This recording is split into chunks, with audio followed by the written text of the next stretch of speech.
இன்றே டவுன்லோட் செய்து உங்கள் ஃபேவரட் ஷோக்களை என்ஜாய் பண்ணுங்க. ஐயா ரகு, கருப்பனே சொல்லிட்டானே, கதிர் நம்ம குலத்தை சேர்ந்த ஒரு புள்ள என்ன. இனிமே கதிரை நம்ம வீட்டு மருமகனை ஏத்துக்கிறதுல எந்த தடையும் இருக்காது இல்லப்பா? இல்ல எதுக்கு இவங்க தனியா இருக்கணும்? இவங்களும் நம்ம வீட்டுக்கே வந்துட்டுமே. என்னம்மா பேசுறீங்க? ஊர் உலகத்தோட நம்பிக்கைக்காக வேணும்னா கதிர் இந்த குலத்துல வந்தவன்னு சொல்லிக்கலாம். ஆனா என்னால அவனை மருமகனா ஏத்துக்க முடியாது.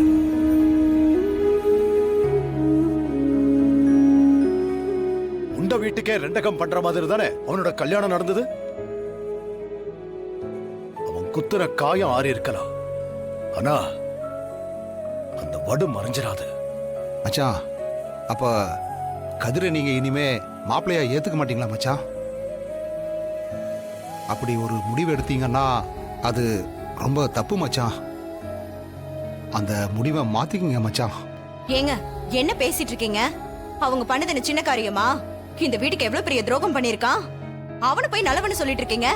ஏய் பத்மா, எப்ப என்ன பேசணும்னு தெரியாம பேசிட்டு இருக்க? கொஞ்ச நேரம் அமைதியா இரு மச்சான். உங்க முடிவை மாத்திக்கங்க மச்சான். நான் ஒன்னும் அப்படி சொல்லவே இல்லையே.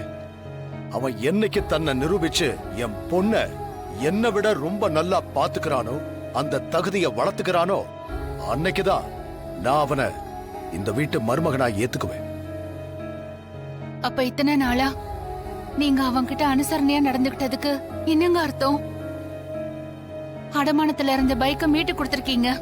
மயங்கி விழுந்துருவானோன்னு அவனுக்கு இளநீர் வாங்கி கொடுத்தது, அப்ப அதெல்லாம் எதுக்காகங்க? அதெல்லாம் நானும் மனிதாபிமானத்துல பண்ணேன். அன்னைக்கே இந்த கேஸ் சிலிண்டர் வெடிச்சிருந்ததுன்னா அந்த நன்றி கடனுக்கு பண்ணேன். இவன் ஆளாகி காட்டணும். இவன் என்னோட மாப்பிள்ளைன்னு சொல்றதுக்கான தகுதியை வளர்த்துக்கணும். அந்த போட்டியில் அவன் ஜெயிச்சாதான் அவனுக்கும் பெருமை, அவனை வளர்த்த எனக்கும் பெருமை.